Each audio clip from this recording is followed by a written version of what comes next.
¿Por qué la economía puede temblar ante un tuit? ¿Qué es eso de la globalización? ¿Qué se esconde detrás de la frase Make USA Great Again? Buenos días a todos. Mi equipo, compuesto por Borja, Juan Luis y yo, que soy Gonzalo, os vamos a hablar de uno de los temas más controvertidos de la actualidad, el nuevo escenario de la economía internacional, así como de los nuevos movimientos proteccionistas. Para ello, hablaremos de cómo hemos acabado en esta situación, las ventajas e inconvenientes de la economía global, así como del escenario internacional antes y después de la crisis sanitaria.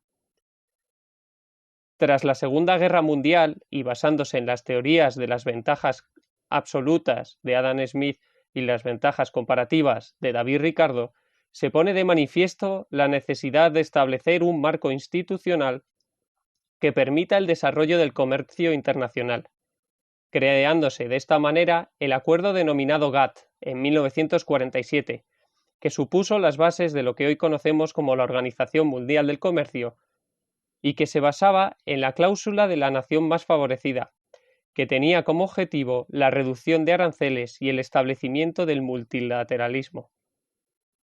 Este acuerdo será el primero de muchos.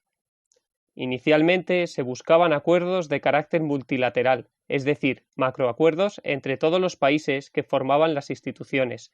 Sin embargo, la dificultad para avanzar, derivada de la diferencia de intereses de los diferentes países, generó la necesidad de establecer acuerdos de carácter bilateral.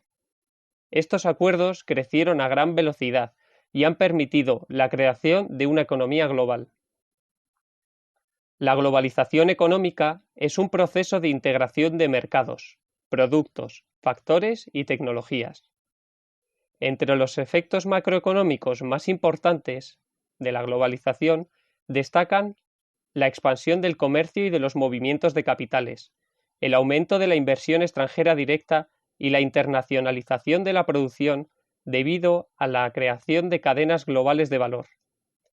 Entre los aspectos micro destacan el aumento de la competencia, la apertura de mercados, la facilidad y la reducción del coste de la financiación, la proliferación de innovaciones tecnológicas. Pero, como principal desventaja, surge la facilidad de transmisión de las crisis económicas, en concreto las que tienen un carácter financiero. Sin embargo,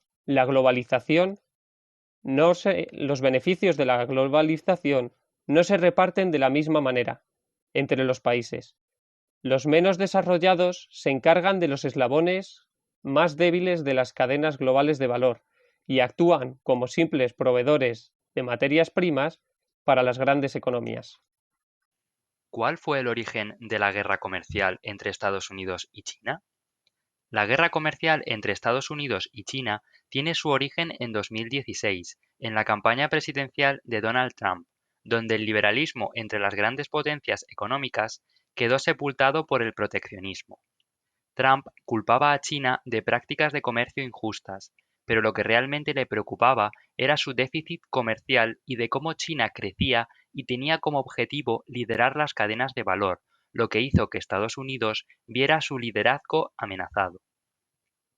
Entre sus principales objetivos se encontraban la imposición de medidas frente a los productos chinos, los cuales se encontraban tasados por debajo de los precios corrientes del mercado, denominado como dumping, y atajar los hurtos de la propiedad intelectual por parte de las marcas chinas. Las negociaciones y tensiones entre Estados Unidos y China continuaron sobre todo a lo largo de 2018 y 2019, donde podemos destacar el veto a Huawei por parte del gobierno estadounidense y la cada vez menor inversión china en Estados Unidos, destacando la inexistente inversión por parte de Alibaba en startups en 2019. De esta forma, apreciamos no solo una guerra comercial, sino un enfrentamiento tecnológico cada vez mayor entre estas dos potencias económicas. Actualmente, estos dos países se encuentran en la fase 1 de las negociaciones, tratando así de enterrar el hacha de guerra. Las medidas adoptadas incluyen una reducción de las tarifas a los productos estadounidenses, donde podemos destacar el crudo, la soya, así como las carnes de puerco y res. Por otro lado, Estados Unidos suspendía su gravamen planeado de 160.000 millones de dólares a las importaciones chinas y reducía las tarifas a una serie de productos de consumo, reduciéndolas de un 15 a un 7,5%.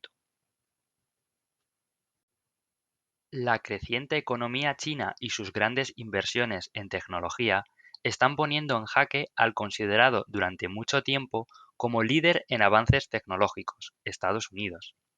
El tan avanzado equipo tecnológico de Huawei y su enorme capacidad de producirlo con tanta rapidez han ayudado a China a desplegar rápidamente este tipo de tecnología por todo el país, mientras que las restricciones de ondas aéreas que Estados Unidos está sufriendo le frenan para la construcción de este tipo de redes. En cuanto a la inteligencia artificial, China declaró sus intenciones en situarse como líder mundial en 2030, pero por ahora los gigantes tecnológicos como Alphabet o Microsoft suman una cantidad muy alta de dinero para invertir en inteligencia artificial, lo que hace que cuenten con una ventaja sostenible, por lo menos a medio plazo. Cabe destacar las grandes inversiones de China en todo el globo terráqueo, pues ha invertido en más de 138 países. China invierte en Europa en tecnología e infraestructura, puertos marítimos, aeropuertos y equipos de fútbol. Su extensa presencia en países africanos se debe principalmente en su estrategia de poder asegurarse el suministro de las materias primas necesarias para poder garantizarse la evolución de su industria. En países de Sudamérica invierte en materia de energía y en regiones de Asia Central existe una importante inversión en materia de energía nuclear. Este tipo de inversiones estratégicas en tecnología y en recursos naturales están haciendo que China gane terreno a Estados Unidos en posicionarse como la primera economía mundial. En cuanto a la crisis sanitaria que estamos sufriendo actualmente, Estados Unidos, que tardó en incluir restricciones a la movilidad, cuenta con más de 1,5 millones de casos diagnosticados y casi 100.000 muertes. Estos resultados están avivando la incapacidad del gobierno estadounidense en superar la crisis y en la capacidad de China de superar esta situación, suministrando material no solamente a la totalidad de su población, sino también al resto del mundo. En la guerra por ser el primero en desarrollar una vacuna para combatir el COVID-19, parece que los resultados obtenidos decantan a la opción china como la más segura, bien tolerada y a su capacidad de poder generar inmunidad contra el COVID-19 en humanos, aunque los resultados finales serán evaluados dentro de 6 meses. Tras decenas de años de crecimiento desenfrenado de la globalización, la aversión de grandes potencias económicas, tanto desarrolladas como en desarrollo, están consiguiendo frenar el avance del comercio mundial. Es por ello que el marco económico está cambiando por completo, dando pie a un segundo acto en el que los flujos de capitales y el comercio internacional tendrán, o al menos eso parece, un papel menos relevante. La victoria de Donald Trump, el fenómeno del Brexit, el gobierno italiano o el surgimiento de movimientos populistas que defienden el cierre de las fronteras en Europa son evidencias del descontento hacia la globalización, lo que nos estaría creando un escenario de post-globalización tal y como lo definió el vicepresidente del Banco de Grecia, Ioannis Mourmonas. Estos movimientos, unidos a los efectos de una pandemia que, a día de hoy, nos sigue golpeando con fuerza, nos colocan en una delicada situación donde cualquier movimiento en falso puede ser letal. Los bloqueos para paliar los efectos del COVID-19 han traído consigo un cambio económico nunca antes visto en las economías modernas. El colapso del comercio internacional ha sembrado el terror en prácticamente la totalidad de los mercados internacionales, lo cual parece difícil de superar en el corto plazo. No obstante, existen probabilidades de que el comercio internacional no desaparezca por completo, pero sí sufra una significativa mutación. En cuanto a las cadenas de suministros y a las cadenas globales de valor, es normal que tras esa masificación en la que hemos estado viviendo durante los últimos años, donde miles de vuelos conectaban cada rincón de nuestro planeta, cada día del año, se hayan visto fuertemente afectadas tras la parálisis absoluta de la población. Un efecto indirecto de esta pandemia será el planteamiento por parte de los diferentes gobiernos de los beneficios y los riesgos de la integración mundial y de la interdependencia global. A raíz de este temor, se aplicarán serias restricciones a las conexiones entre países, especialmente al país origen del virus, del cual se han generado versiones desde comienzos del brote. aunque mostró un alto grado de cooperación a través del suministro de equipo médico necesario para hacer frente a la pandemia en el resto de los países, lo que ha sido de gran ayuda en ellos. Esto no quiere decir que vayan a desaparecer, ni mucho menos. La población es lo suficientemente grande como para que la autosuficiencia local se lleve a cabo con éxito.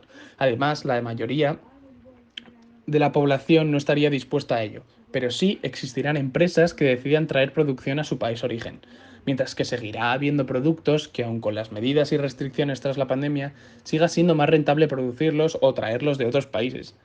Lo que sí que ha demostrado este virus son algunos puntos débiles de nuestro sistema, después de la crisis del 2008, del sistema de la Unión Europea y de esta megaglobalización.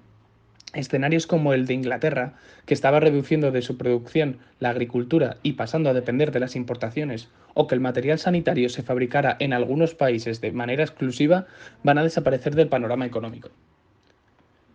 La situación económica que se venía desarrollando durante los últimos años de la década, con sus correspondientes tensiones, junto a los efectos y a las políticas derivadas de la pandemia, van a suponer un punto de inflexión en la historia económica.